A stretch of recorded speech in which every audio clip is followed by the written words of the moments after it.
오늘은 창세기 1장 2절에서 5절 보시기에 좋았더라에 대해서 말씀드리겠습니다. 태초에 하나님이 천지를 창조하시니라.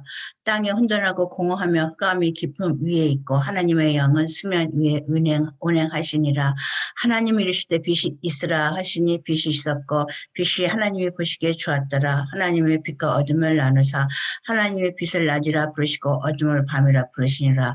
저녁이 되고 아침이 되니 이는 첫째 날이니라. 창세기 1장 1절에서 태초에 하나님이 천지를 창조하시느냐라고 말하고 있습니다. 창조의 역사는 성령의 역사를 말하는 것입니다. 창조라는 것은 무에서 유를 만들어내는 것이고 또 새로워진다는 것은 유에서 유를 만들어내는 것입니다. 그러므로 무에서 유를 만들어내든가 유에서 유를 만들어내는 새로워지는 것, 리폼을 하든가 다 성령의 역사가 있어야만이 일어나는 것입니다. 창조는 없는 것에서 만들어내는 것도 있고 있는 것에서 또 다른 것을 만들어내는 것도 있다는 이중의 의미를 지니고 있습니다. 그 요한복음 그 말씀은 태초에라는 그 말씀을 또 쓰셨단 말이 요한복음 1장입니다. 태초에 말씀이 계시니라. 이 말씀이 하나님과 함께 계셨으니 이 말씀은 곧 하나님이시라. 그가 태초에 하나님과 함께 계셨고 만물이 그런 말미암아 지은 바 되었으니 지은 것이 하나도 그가 없이는 된 것이 없니라.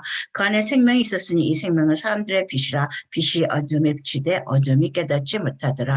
태초라는 말을 썼던 것도 요한복음에 다시 계속되었었고 하나님 성령과 말씀과 그리고 예수 그리스도를 말하는 것이 함께 있어 삼위일체를 말하는 것을 말하고 있을 뿐만 아니라 빛이 있으라 하시니까 그 빛이 누구냐, 이 생명이 사람들의 빛이라고 말하고 이 빛이 예수 그리스도를 말하고 있는데 빛이 어둠에 비치되 어둠이 깨닫지 못하더라라고 말하고 있습니다. 하나님이 첫째 창조하실 적에 어둠 속에서 빛을 나누셨습니다. 빛 속에서 어둠을 분리하지 않았습니다. 첫째, 먼저 창조가 있을 적에 공하고 혼돈하게 어둡고 아는 것이 없는 그런 상황이었다는 것을 말하는 것입니다. 빛이 있으라 하니까 어둠에서 빛이 나왔고 빛의 의미는 요한복음에 잘 표현되어 있습니다. 예수님이 나는 세상의 빛이란 말했습니다. 또 말씀하시기를 그 악한 자는 어둠에 있지만은 선한 진리를 쫓는 자는 스스로 진리 앞에 나온다고 말하고 있습니다. 빛의 자증성을 말하는 것입니다. 누가 증거하지 않지만 스스로를 증거하고 있다는 것입니다. 나는 세상의 빛이라고 말했고 너희도 세상의 빛이 되라고 말하고 있었고 그 다음에 또 말씀하시기를 그러니까 낮에 다니라고 말했습니다. 내 안에 있는 자는 빛 안에 있기 때문에 어둠 속에 눕히지 않고 넘어지지 않는다라고 말하는 것을 말하고 있습니다. 날들의 시작, 첫날이 샀던 어둠에서 빛을, 그러니까 나를 만들어내시면서 말씀하시기를 날들의 시작이 1장 1절에 있습니다. 하나님의 빛을 낮이라 부르시고 어둠을 밤이라 부르시니 저녁이 되고 아침이 되니 이는 첫째 날이니라. 그래서 날들의 시작, 생명의 시작, 우리가 갖고 있는 육신의 날들이 아닙니다. 하나님의 생명이 있는 그 날들, 그것이 육신의 날들이 아니라 생명의 날들의 시작이 빛이 있음으로 인해서 시작되고 있다는 것입니다. 육신의 날들에서 했다가 하나님의 안에서의 날들로 옮겨지고 있습니다. 만일 처음부터 모태 신앙이었다면 어려서부터 태어났을 때부터 어머니의 신앙을 전수받았겠지만 그렇지 않은 많은 사람들은 육신의 날들로 살다가 어느 날 예수 그리스도를 만나고 그 예수님의 빛 안에서 사는 하나님 안에서의 날들을 살아가게 되면서 진짜 인생의 날들이 시작되는 것입니다. 육신의 날이 아니라 생명의 날들이 시작되고 있는 것입니다. 그러므로 육신의 날과 주님 앞에 살았던 생명의 날들이 같은 사람도 있을 것이고 다른 사람들도 있을 것입니다. 70, 80을 살아도 마지막 순간에 또 아니면 10년, 20년 전 60이 넘어서 그 70을 살아도 60이 넘어서 예수를 만났다면 10년의 날밖에는 되지 않을 것입니다. 그것이 육신의 나이 70이 아니라 하나님 안에서 살았던 날들이 그 수명이 그밖에 되지 않는다라는 것이겠죠. 그리고 날들에게도 종류가 있습니다. 모든 날들이 같은 날이 아닙니다. 흐린 날도 있고 찌푸린 날도 있고 비바람이 몰아치는 날이고 써니 캘리포니아 같이 햇빛이 쨍쨍 찌는 날들이 있을 것이다. 성령 충만의 정도를 말한다고 보면 됩니다. 하나님 안에 있을지라도 성령 충만하지 않습니다. 맨날 세상의 근심과 걱정과 재물의 유혹과 근심 때문에 그렇게 흐리고 찌푸린 날, 비바람 부는 날, 그런 날들이 있을 수도 있고, 또 하나님 앞에서 늘 성령 충만하려고 노력했었고, 그래서 세상의 재물에 먹고 마시는 일, 근심과 재물의 유혹에 같은 것들, 그런 것들로서 벗어나려고 노력해서 성령 충만하게 해처럼 빛나는 날들이 있었을 것입니다. 과연 나의 날들은 얼마나 하나님 앞에 되십니까? 육신의 날이 아니라 성령 안에서 새로 시작된 날들, 또 그 날들은 어떤 일기예보를 가지고 계십니까?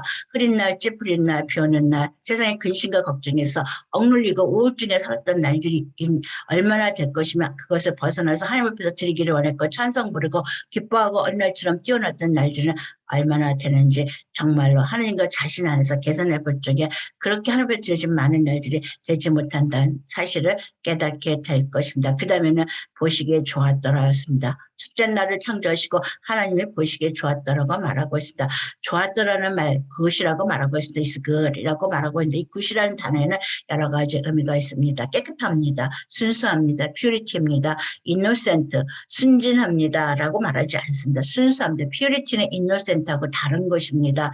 깨끗함, 순수성이라는 것은 순진한 것이 아닙니다. 순진한 사람은 상처받게 되면 그 다음에는 싸우하게 뒤틀린다는 얘기입니다.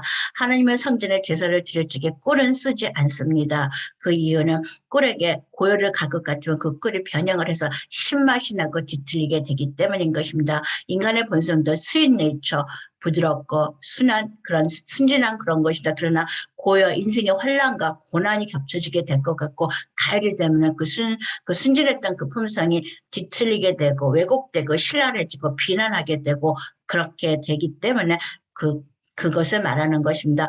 제단에 꿀을 쓰지 않는 것처럼 인간의 본성도 그 꿀과 같이 달콤하지만 죄악이 들어가고 고난이 들어가면 뒤틀리기 때문인 것입니다. 깨끗함, 순수성은 이것과는 다른 것입니다. 순진하면 꿀처럼 순진해지면 고열이 들어갈 때 변화하지만 순수한 사람은 고열이 들어가도 변화하지 않습니다. 어린이들을 보시기 바랍니다.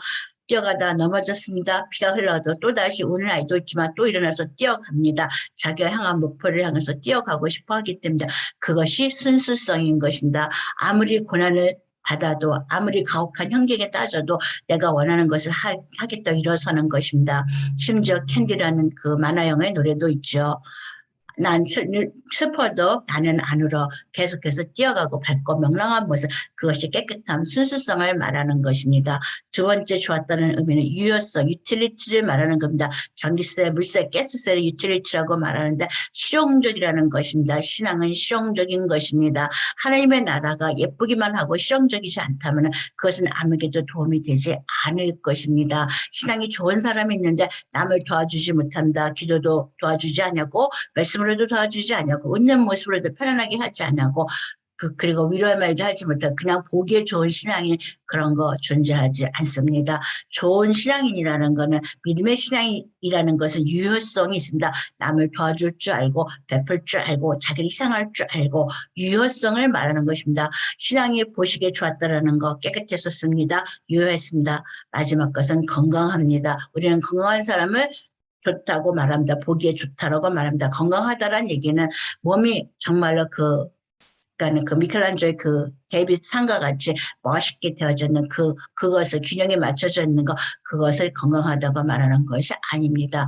주님께서 말씀하시기를 나는 의인을 부르러 온 것이 아니라 죄인을 부르러 왔다 그러고 병든 자라야지 의원이 필요하지 건강한 자는 의원이 필요 없다고 말했으며 나는 자비를 원하고 제사를 원하지 않는다고 말씀하셨습니다. 건강성이라는 거 하나님 앞에 건강성은 완전한 거 온전한 거 퍼펙션입니다. 인간에게 건강성이라는 거는 완전한 거 온전한 거 퍼펙성이 아닙니다. 인간은 그렇게 할 수가 없는 존재이기 때문입니다. 다만 인간이 건강하다고 말하는 것은 내가 병자라는 것을 아는 거 내가 죄인이라는 것을 아는 거 이것을 자각하는 사람이 건강한 사람인 것입니다. 당뇨 환자가 있었습니다. 그는 그가 자기가 당뇨 환자인지 몰랐을 적에는 그냥 마구 먹고 마시고 그렇게 생활했는데 그 다음부터 그가 당뇨 환자인 줄 알고부터는 약을 먹고 운동을 하고 또 그 식단도 조절했습니다. 그 사람이 갖고 있는 그 당뇨는 평생을 가도 고쳐지지 않지만 그는 많이 건강해졌습니다. 자신의 상태를 자각하게 되고 자신의 몸의 육체를 병이 깊어지지 않도록 현상 유지를 할 수 있는 방법을 찾아가고 조금씩은 나아졌습니다. 그러나 그는 평생을 당뇨의 유탈에서 벗어날 수는 없는 것과 같이 인간에게 건강성이라는 것은 나의 죄를 자각하고 더 죄를 짓지 않기 위해서 매니지먼트를 하는 것입니다. 많은 사람들은 자기가 건강한지도 모르고 사는 사람들이 많습니다. 죄인이라고 말하면 내가 왜 죄인이냐고 반문하게 됩니다. 나는 거짓말도 하지 않냐고 사기도 치지 않고 물건도 훔치지 않았고 근데 왜 죄인이라고 말하는 사람들이 있습니다. 상대적으로 사람한테 비유해 보니까 자기가 건강했었다라는 것입니다. 죄인이 아니었지만 전능자 앞에서 볼 것 같지만 우리는 다 죄인일 수밖에 없는 것입니다. 하나님의 용서받았을지라도 용서받은 죄인이 있는 것이고 용서받지 못한 죄인이 있는 것이겠죠. 건강하다는 것은 내가 죄인이라는 거, 내가 병자라는 거, 내가 예수 그리스도를 절대적으로 필요로 하는 사람이라는 거, 하나님의 자비야 은혜 안에서밖에 살 수 없다는 것을 매일매일 자각하고 그 안에서 살려고 노력하는 것, 그것이 건강성인 것입니다. 하나님이 보시기에 좋았던 사람은 깨끗했었고 남을 도와주는 유효성이 있었었고 자기가 죄인이라는 것, 병자라는 건강성이 있었던 것입니다. 하나님 보시기에 나는 어떨까 생각해 봅니다. 항상 좋은 날이 있었던 것은 아닐 것입니다. 항상 보시기에 좋은 그런 건강한 모습도 유효성 있는 모습도 순수한 모습도 아니었을 것입니다. 여러분은 하나님이 보시기에 어떠셨을 것 같습니까? 보시기에 좋았었는지 그렇지 못했는지 스스로도 알 수 있는 날들이 있을 것입니다. 창세기 1장에 하나님이 처음 창조하신 것이 성령의 역사에서 만든 것이 빛이었었고 그건 첫날이 있으면서 보시기에 좋았었습니다. 우리의 날들도 하나님을 보시기에 좋은 그런 날들이 되시기를 바랍니다. 감사합니다.